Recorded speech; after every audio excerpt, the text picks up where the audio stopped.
Welcome, everyone, to the Road to the Millions. We're going to go over some NBA props. We got a sneaky play of the day, stat of the day, and Gavin joins us for an Unbreakable Sports Record Hall of Fame nominee. Gavin left it in the comments section, like we've been saying. Just leave a sports record nominee, and you can come on the show, break it down for us. We decide whether or not it goes in. So Gavin came on and gave us an unbelievably insane baseball record that we will talk about. Before that, Steve and I are going to get to some bets and some plays today. Steve, there was one thing I wanted to kind of talk about, just overall in general, kind of about sports betting and where we are in the calendar year. So, no college football, no NFL besides the Super Bowl, which is coming up. NHL All-Star break is this week. So it's like there's all of a sudden a lot of things not available to bet on. I feel like this is a very dangerous time of year for a lot of average sports bettors where they start betting on sports that they don't follow. And I just wanted to give that little bit of caution. Like, it's okay if you haven't been betting college basketball and don't know how to handicap it. Don't start forcing it just because it's the only thing up. Or if you haven't been following NBA, don't just start throwing out bets on these sports. I still think it's an unbelievably great time of year for the sports that I handicap and that I bet on. So I just wanted your thoughts, Steve, on like it's a weird pocket of time right now because there's no MLB. Like, I don't know. What are your thoughts on where we're at? Yeah, it's easy to fall into that trap where you feel like you got to have some sort of action. In the past, I've done that myself. When you would kind of just go after something that you normally wouldn't bet on. So you just stick to the things that are in your wheelhouse. And like you said, if you haven't been betting college basketball, just because there is no other sports around because of the lack of football, doesn't mean you have to start actually betting on those games necessarily. You could, we've been talking a little bit of MLB starting soon, and I've been just scratching the surface on the upcoming season. But you can use that time to start looking at some other sports that you actually bet consistently. All right. Well, let's take a look at our sneaky play of the day. And we're going back to a guy that weirdly we would bet on. We used to bet on quite a bit because he gets into these grooves. And like we've bet on Mason Plumlee for years. He gets in these pockets where he goes over or he goes under in streaks. And his numbers are just so low that sometimes he goes on these over streaks. So he's in a streak right now. So what do you notice about Mason Plumlee tonight, Steve? Yeah, I remember some of those when I think it was with Charlotte at the time. Charlotte. When we had some action with him. But the big thing tonight is that Zubac is out, which it puts Plumlee into that starting role, and it's the dream matchup for centers. The Wiz they allow the second most points. They just dipped, but they had been allowed the most points against opposing centers on the year. They just dipped a little bit below Charlotte. Charlotte's getting carved up by centers as well now. So they also allow most rebounds to opposing centers. So it's like the perfect storm where they're able to get those easy putbacks. And he has a great track record against the Wiz. The one problem with this one is that he has went over in 2 of his last 3 overall as well. But the one problem I see with this one is that we just need his minutes to get there. There's the potential for a blowout in this one. Clips double-digit favorites here. So potentially we could see him, if he gets his 20 minutes, I think this is an easy over. It just comes down to if we can avoid the blowout for this one. Well, yeah, it is funny going back and going, my gosh, this is not the first time that we've bet on Mason Plumlee. There was a couple times where we were on him just about every night. It was pretty funny. So, I listen. This Clippers team has been a moneymaker props wise and money lines and spreads. So hopefully we can get to the window tonight on this one. So let's take a look at the stat of the day. This one's amazing. Yeah. This is almost a unbreakable sports record, except it seems like we're getting more and more players scoring a bunch of points. What do you notice? So there's only been 5 occasions in NBA history where 2 players have scored 60-plus points on the same night, not in the same game even, just on the same night. And it happened twice last week. Luka goes for 73 on the same night when Booker goes for 62. and that was Friday. And then last Monday, so that not just a couple days ago, but about 9 days ago, Embiid goes for 70 on the same night when Karl Anthony Towns goes for 62. Obviously, the scoring trend is, for these players, it's amazing that it only happened 3 other times, and then it happens twice in the same week, though. Yeah, I guess I heard there was a story. I was listening to a podcast that they were telling the story that in the locker room of the Timberwolves, they had seen what Embiid was doing, and they knew that Karl Anthony Towns was having a big game. So it was like, let's try and get him there. So it was almost like they fed off of each other. It was almost like one kind of contributed to the other in a very strange, weird sort of way. But I don't know, man. It is interesting it happened twice in one day, but boy, this seems like it could happen. Like, I mean, you look at the teams that Embiid and Doncic did it to, just horrific defensive teams. It didn't care. Spurs didn't care. Right. And what Doncic do to the Hawks? Hawks don't have Trae Young. They seemingly don't care. So I wonder if we see this a few more times. Like you just talked about the Wizards. Could see someone hanging a 60 on them, right?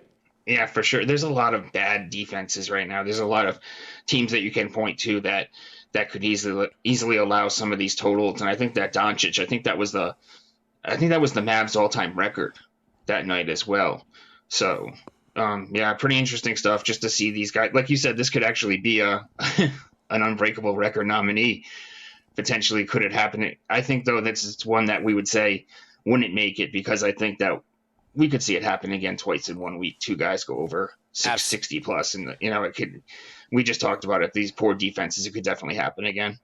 I would bet we see one, maybe two more 60-point games from somebody. Like once they have like a 30-point half, or just an insane first quarter against a terrible team, they're this day and age they're gonna go for it. So I would be hard pressed to say that's unbreakable. So interesting trend there in the NBA. So all right, so what do we have up at WagerTalk.com? So I have a Thursday pack that is up. The reason it's a Thursday pack is we've got a cross-sport parlay that involves golf and UFC.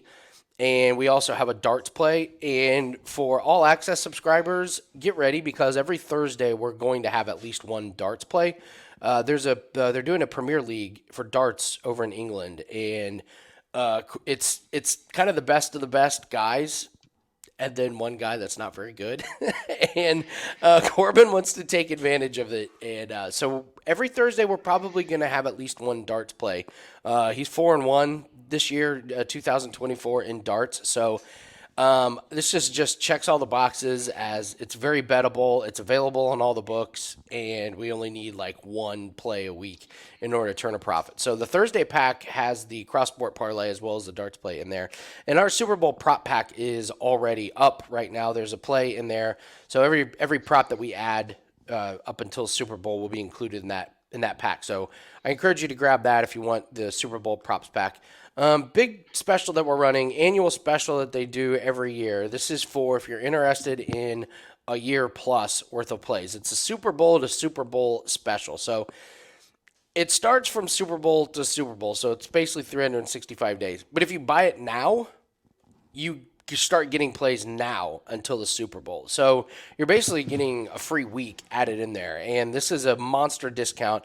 It's normally $1,999. So call it $2,000, and it's down to $1,199. So looking at a really, really nice discount. This includes all plays, all sports, all 5% plays. It gets you there till February 9th, 2025. It's less than $100 a month. So it's the annual Super Bowl to Super Bowl special. This is good at WagerTalk.com, SportsMemo.com. We were up 91 units in 2023. We're already up 6 units this year. So we're off and running, and I encourage everybody to go take advantage of the Super Bowl to Super Bowl special. I would guess probably not until the summer until we have another annual special. So if you're thinking about it, now might be the last time that you get it. So, all right, Steve, let's talk some NBA props. NHL, there's a play I kind of like tonight. And I don't even want to talk about it because I made the promise to myself I'm not going to bet any of these games right before the All-Star break because they're unpredictable. Last night's game was an absolute shit show. The NHL was terrible. The Sharks beat the Kraken 2-0. So let's talk about NBA here real quick. What's a game you want to go over first? So the first prop that I have is I'm looking at Sabonis tonight on an under for his points plus assists. I'm going to keep rebounds out of it just because he's been a rebounding machine recently. And these aren't the categories that it's not really the category I'm looking at here for this one anyway. So the Heat have been a tough matchup for opposing centers. Only one center all season has cleared this points plus assist line when Bam has been playing. Heat allowing the second least points and the least assists to opposing centers. So they're top of the league in both these categories. It's going to be an uphill battle for Sabonis in this one. And like I said, we'll just keep the rebounds out of it because he has been collecting a lot of rebounds. And so we'll just keep it to points and assists tonight. But I'm pretty confident in this one based on how strong the Heat have been, especially when Adebayo has been on the court. I will tell you, I put up a free play on the Sacramento Kings money line tonight. I don't understand why the books are still giving respect to the Miami Heat. They suck, man. The Miami Heat, I'm just like, they suck. It's not like, oh, they're going through some tough times. They suck. They've beaten one team that's in the playoffs since November 30th. Not December 30th. November 30th. They've beaten one team, and that was Philly. They've lost a bunch in a row. The other day, they were 3-point favorites at home to Phoenix. They got beat by 13. You can still get the Kings even. They're just a complete fade, the Heat are right now. Last 10 games, dead last in offensive efficiency. Dead last. It's Miami Heat. So it's a pretty bad one. There was one play I was going to bring up to you. It's too juiced. The reason I wanted to bring it up was it was right in our wheelhouse. It was the 3-pointers made. So Alex Caruso had been at 1.5 3-pointers, and this is what he was going over every game, and I was just waiting for it to move up to 2.5, and that's what they did last game. And what do we always say happens? Opposite. Sure enough, he only had 1. So they moved the line. Isn't that amazing? Every single time you see a big move on a prop, just go the other way. Unfortunately, it's like minus 210. So you're not doing anything with it. But I had to just make note of it that once again, following a prop, as soon as a streak ends with the books, changing the line, it goes under again. It's just I had to laugh at that one. So, what was another game you want to go over? It's actually another under, and it's on a guy that you normally wouldn't go under on. I'm looking at Kevin Durant tonight on his PRA number at 36.5. So the big three will all be playing tonight, and they're all healthy. And this has a lot to do with Durant's home road splits. These are really interesting. So he averages 41.8 PRA on the road, but only 31.6 in home games. His field goals go way down on in home games as well. He's averaging 20.9 field goal attempts on the road, only 14.5 at home. So he's just, for whatever reason, he's just shooting a lot less at home. He's collecting a lot less PRAs at home. And when the big three have all been on the court together, he's went under in 7 of the last 8 games. We know Mikal Bridges plays shutdown defense. So I know it's a guy that normally you're looking over on, but a big number on Durant tonight. And, when he's playing, he's back in Brooklyn tonight. I might have misspoke there. So it's flip-flop that. You know what I'm saying, though. But he's back in Brooklyn tonight, and his numbers just go way down when he's on the road. I misspoke there. But, and he's just went under in 7 of his last 8 on the road when the big three have been healthy as well. So with all 3 guys out there, there's just not as much stats to go around, obviously. I was going to take a look at my guy, Herb Jones. He came through. He keeps going over by a half, and it cracks me up here. So take a look at Herb Jones. They keep leaving his points at 8.5. and he just keeps getting 9. 9, 9, 9, 9. And I'm pretty sure against Boston, against your team, Steve, he had 9 in the first half, and then he didn't have any. So it was like easy cash in the first half, and then he didn't have 1 point the rest of the way. So Houston's pretty good defense for the season. Their defense is still pretty good, but they're definitely not as good as they were at the beginning of the year. So I don't know. It's just one of these trends where it's hit 8 times in a row, barely, but I still think you gotta keep riding it. So it's only minus 130 for a guy that's hit it 8 in a row. So that might be an interesting one. Keep an eye on. So, were there any other ones that you liked? I just have a lean. I was looking at Jarrett Allen's rebounds. He's just been a rebounding machine recently. He's been really just going off recently. PRA as well. I think the number's sitting at 10 and a half. And he's cleared it in 15 straight games now with averaging 14.2 a game.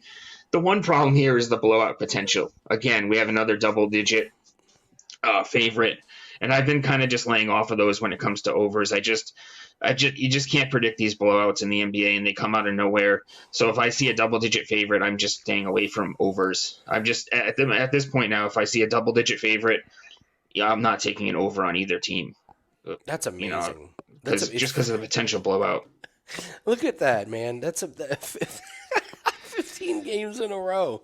Yeah, you're right. You're right. This could be one of those where he's sitting at 9 rebounds and they're up 30 going into the fourth quarter. We've seen it a million times, haven't we? Yeah, 100%. You can't predict them sometimes; they'll come out of nowhere. But when you really feel stupid when the potential for the blowout was there and you still took the over. I really have been looking under in games when there's a potential blowout. That's why the Plum Lee play is sneaky play of the day, but it's something that I don't think I'll get to the window with just because of the fear of the blowout. There was a couple unders I was looking at. Tyler Hero has not been going over his point total. Probably another reason why the Heat are struggling so much. So you can look at his points, rebounds, and assists, just his points. He's kind of a fade. I noticed Nurkic. He's been going under, and this is one of those where he's not just barely going under, but definitely look at his PRA. 21, 19, 16, 11, and 16, and they got him all the way at 25.5. I know Brooklyn is pretty terrible against centers, but I don't know. The other thing, though, is it does make you nervous when we're going to take 2 unders on the Phoenix Suns, who are projected to win. Like, I don't feel comfortable. I don't feel comfortable. One being Kevin Durant as well. Yeah. If they win, one of these guys is going over. But I did notice that Nurkic is not getting a whole lot done. And I guess I would lean a little bit more towards the points because, 11.5 points, 6 against Miami, 2 against the Pacers, 8 against Dallas and Chicago. He's not even getting remotely close. And he's been very healthy this year, which is odd for him, like different. Yeah. So maybe he's wearing down a little bit. So I was kind of looking there. And there was one other guy that has been terrible. Rozier just has not been good. He finally had his big breakout game with 21, but other than that, he's not been good with the Miami Heat. So I was noticing that Rozier might be a little bit difficult one to figure out. But you know what? I take that back. Just fade Miami as a team. Don't worry about the individual players. Just fade them as a team. There's no reason to go crazy with betting a bunch. Just that's my advice. Fade Miami. So. Let's see what else. I think that's about it, Steve. We just started looking at Super Bowl props, right? Yeah, I've been looking at them. I haven't put up anything officially yet, but I will be putting up something probably tonight or tomorrow. I'll be in action in the NBA tonight. But like you said, I got bit in the NHL last night. You talked about those crappy games and the Blues. I had the Blues team total over. And they got shut out. So I'm staying away from a terrible team. A terrible team. I didn't mind that play at all. I thought it looked great to me. Columbus had been scoring, 4+. Like I think it was like 4 straight games. Columbus had been giving up a ton of goals. Merlik, the goalie for Columbus, really has been struggling as well. but they just couldn't get any. I watched most of the game. They just couldn't get any shots. They had so few shots that it was almost impossible for them to go over that team total. So I'm staying away from the NHL until they come back from the break myself. I know there's only one more night, 3 more games anyway. So Yeah, I mean, if we can be just a little bit honest here, like obviously we're the business of selling plays, and obviously if you don't put up plays, you're not going to sell any. But I've learned my lesson over the years. Like don't put up plays just to try and sell something. It doesn't go right. So I've just been like really really careful to be like make sure every single play that you put up is you're just a believer in that it's going to win. So, we had one play yesterday that was like a 1.5 or 2% soccer play and it hit. And it's like, oh, that's all I needed. Could not be happier. So I agree with you that I'm not going to screw with NHL tonight. It's going to be, it's staying off the board. So. yeah, like I said, I thought I cashed in the NBA last night. I had Jaylen Brown over his points plus rebounds. He gets the job done. He snuck over that one with a rebound. Well, I don't want to say snuck over because he got the rebound with about 5 minutes left. Yeah, but then he didn't do anything else after that though. So it's a good play. That's a great play against the yeah. Pacers. So. But the NHL though I'm staying away from it for now. Obviously only 3 games tonight, but like you said, you gotta pick your spots. So I'm staying away from it for tonight. All right. Well, we are going to get into the Unbreakable Sports Record Hall of Fame nominee. So give us a like and leave us a comment. Tell us if you like, what you think about the sports record that we're going to discuss, and also leave your own. And then tomorrow on Road to Millions, I'm going to announce something that we're going to do really fun. It involves all of you viewers, and we're going to do it for the Super Bowl, and it's going to involve a bunch of props. So I will announce and talk about it more in depth tomorrow. But for now, let's bring in Gavin and let's talk about this week's nominee for the Unbreakable Sports Record Hall of Fame. All right, it is time for a nominee for the Unbreakable Sports Record Hall of Fame. Joining us, Gavin sent this in to us, and we have to go over it. This is a wild one. It is the most pitches in one Major League Baseball game, Nolan Ryan with 235. So, Gavin, give us a little background on this one, because this is quite the record here. What do you know about this? So this was, I want to say it was in 1974, if I'm not mistaken. He was playing for the California Angels and struck out 19 batters in 13 innings and walked 10, I think, if I'm not mistaken. So some crazy stats there, but that's definitely very Nolan Ryan of him to be walking that many people, This ended up being a 15-inning game, and he pitched 13 innings. He faced 58 batters, which is only 4.05 pitches per batter. And what was interesting was they didn't really keep these as official stats, did they? No, not until the 80s, I think. Yeah, so the legend is the pitching coach kept count of this. And I looked this up. I think one of the more amazing things is he pitched 4 days later. And he had six scoreless innings 3 days later or something like that. Yeah. So, Gavin, I guess, look, cat's out of the bag. This is not going to be broken.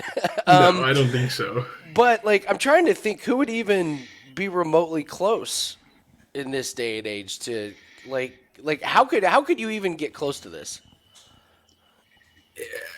I just don't think you can. I don't with the way that relief pitching is now, and the restrictions they have. It's insane. Kershaw would be the only one. Scherzer, maybe. Verlander. I don't know. I was gonna say Scherzer too. Yeah. Yeah. I don't think Kershaw's doing it at this point, though. No. I don't think anyone's doing it. But No, this one, it's not getting close. So it's a little bit controversial because they didn't start keeping the official pitch count until 1988. So Tim Wakefield. Now, I will say the knuckleballers definitely Okay, the knuckleballer, he had 172 pitches. But Gavin, you were researching this Brooklyn Dodgers Boston Braves game that you found. Tell us the story about that one because this one's insane. Yeah, so this was over 100 years ago, which is crazy. And we had two pitchers who pitched 26 innings straight, each completing the game that ended in a tie. And both supposedly threw over 300 pitches each. That's a career. I think you're done after That's that game. ridiculous. Yeah. So yeah, I've never heard of these guys. One of them, Leon Cador, 345, and Joe Eschker, 300. Yes, I don't know how to pronounce that. So we always talk about like what would be the scenario here to get somebody like that. And Gavin, I can't even come up with a scenario. Can you come up with a scenario where you would even have one guy even remotely getting close to this pitch count, this 235? I just can't see a starting pitcher going past 9 innings anymore. Like even for the complete game, they don't even really do those. So I just don't even see. I think it was Edwin Jackson threw like 140 something pitches was like the next closest, So I don't see that one getting broken. I don't think. Steve, what are Yeah, your thoughts on this? they don't even let guys get into the the 110s, 120s nowadays. They would put the brakes on that really quick. And yeah, Edwin Jackson 149 in 2010 was the closest guy that's even scratched the surface to this recently. And I don't think they'll even I don't even see an MLB pitcher getting to the 149 again. This is it's definitely unbreakable. It just comes down to if we consider it to be a true record based on MLB keeping the record or not, the track of the stats or not. Well, that's the big question here: is does this count? I mean, it's there. I couldn't find anybody disputing it, but they didn't start keeping the official stats here till 1988. So this is a different one. Gavin, what do you think? I don't know. I think we all know Nolan Ryan's legit, and he's definitely capable. So I think it's a Hall of Famer. Steve, what do you think? Yeah, I was gonna fast track it myself. Even if even you said that the pitching coach counted the pitches, even if they miscounted, I mean this record is just it's never going to be broken. No one's ever going to clear 200 again, even clear the Edwin Jackson 149. So I fast track it myself. I fast track it too. I think it counts. MLB Stats counts it. Their Twitter post, the official MLB Stats said something about 45 years ago today on the anniversary that he threw 235, struck out 19 batters. So if they're counting it, I think it's good enough for me, and I think it's got to be in there. So yeah, Nolan Ryan 235. Gavin, I don't know. You a big baseball fan? Like, or was it just a crazy stat that you knew about? One, I'm a huge baseball fan, Cubs fan my whole life. I'm out of Chicago, so but definitely just a big fan of the game in general. And when you guys were asking for stats, that just popped into my head. It was the first thing that came up to me. So, well, it's definitely going in there. And see, we were laughing about it. Is Nolan Ryan's most memorable one moment? Is it the fight? Yeah, the beat down on Ventura there, like you said, we talked about it earlier. Like you said, the Matador, he put him in that headlock, and that's just it's the most memorable thing. But my God, Ryan's career is just loaded with different. We could probably find 10 of these stats that might not be as strong, but he was setting all sorts of records, and think how efficient he was to only throw a little over 4 pitches per batter and still strike out 19 in that game. It was 13 innings, but think how efficient he was in those other at bats to have that low of an average. Yeah, it's pretty crazy. So Gavin, what are you looking for? What are you looking at for this upcoming season? Steve and I were just talking about we just started doing research on this upcoming season. So I don't know. You got any thoughts on the upcoming season? I'm kind of just curious to see how the new Dodgers look. I have my opinions on Ohtani going to the Dodgers. What are they? Well, the Dodgers, at least in my personal opinion, the Dodgers have plenty of money to spend on all of the free agents year in and year out. So a little bit not surprising that he ended up going there. But I'm looking forward to the Cubs signing the new starting pitcher from overseas. Yeah. Nice. I don't know, Steve. Is this Dodgers thing gonna work? Otani's not even pitching. Yeah, but they're loaded, man. They're loaded. Obviously, they're going to be there at the end. It'll just come down to the playoff.